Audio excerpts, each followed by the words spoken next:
Olá, minha gente, tudo bem? Aqui estamos para falarmos sobre o assunto que nós ministramos essa semana, né, no primeiro ano, tanto de edificações, quanto de automação, quanto de administração, que foi a crise do feudalismo. Quando a gente fala da crise do feudalismo, nós situamos essa crise a partir do século XIII e destacadamente a partir do século XIV, ali na Europa Ocidental. E aí nós nos perguntamos por que se deu, na verdade, essa crise do feudalismo. A primeira razão, que a gente diz que é uma razão estrutural, que é a mais importante de todas, diz respeito à rudimentaridade das técnicas de cultivo, a maneira como o solo era trabalhado, por exemplo. O que a gente quer traduzir ou dizer com isso? Por exemplo, a maneira de arar o solo, né, havia uma atrelagem do arado ao boi, ao animal, ao gado bovino, mas o arado não era preso na musculatura frontal do animal, né? O arado era preso na barriga do animal. Essa era uma tradição de séculos na Idade Média. Então não houve, por exemplo, a mudança desse hábito. A ideia, por exemplo, também de cultivar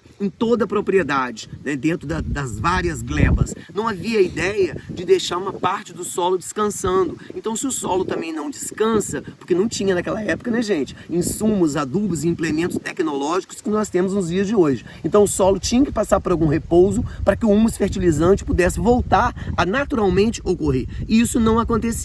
Não havia um sistema de rotação de culturas, não havia um sistema trienal, não havia um sistema de pousio. Isso fazia o solo ficar muito desgastado. A partir do momento que nós entendemos que a rudimentaridade das técnicas de cultivo era muito acentuada, a gente vai entender que a capacidade de produção era comprometida. A médio e longo prazo começou a haver pouca produção significa dizer pouco alimento, então produtos básicos, fundamentalmente o trigo, começou a escassear. Quando começa a haver uma escassez de um produto como o trigo, até mesmo o pãozinho começa a desaparecer. E isso gera um quadro que hoje nós chamamos de quê, minha gente? De fome, não é verdade? Há um quadro de carestia, de ausência de alimentos e de inflacionamento de preços. Por outro lado, essa é a razão estrutural. Por outro lado, houve outras questões, outros episódios que tornaram o que estava ruim ainda pior, né? Que diz respeito a que, no século XIV, a Europa foi assolada por uma grande pandemia, por uma doença terrível, que foi a peste negra. Majoritariamente, essa peste era oriunda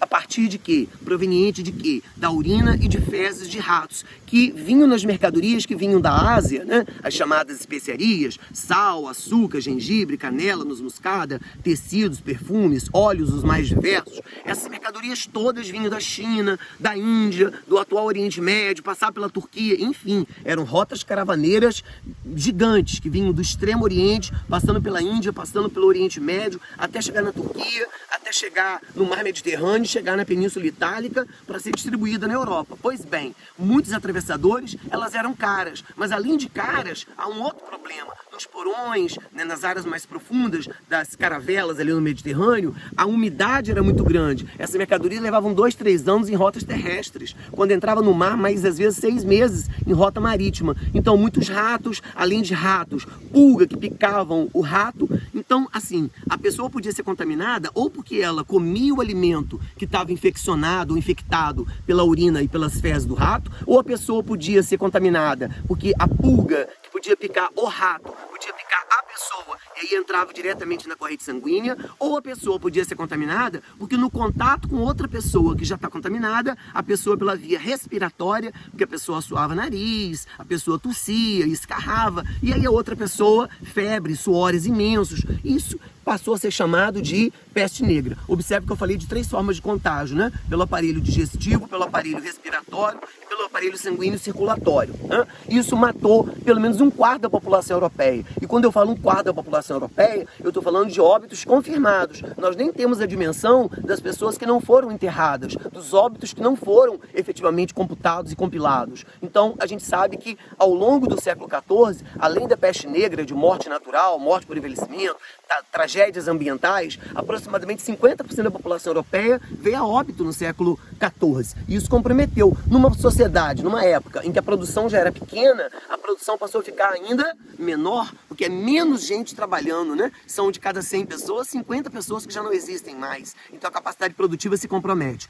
Por outro lado, é um quadro de fome. Pessoas passando fome são pessoas que estão mais expostas a serem contaminadas. A própria fome gerada pela escassez de alimentos e pela alta de preços faz com que a produção fique comprometida e as pessoas morrem com mais...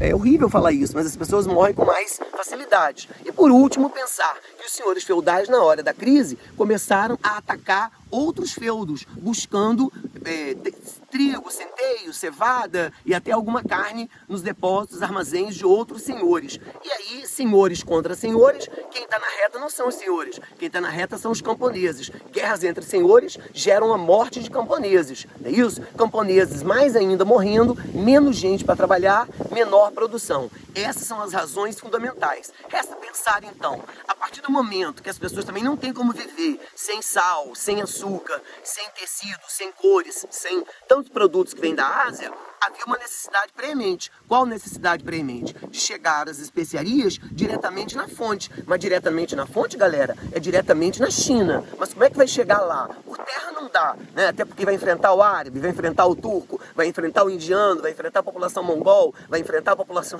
Não dá. Tem que chegar no Oriente. Mas para chegar no Oriente teria que ser uma grande aventura. E essa grande aventura não podia ser por terra. Ia ter que ser pelo Oceano Atlântico, que está ali no entorno do litoral europeu, obviamente. Mas aí já é papo para o nosso próximo encontro. Muito obrigado, minha gente!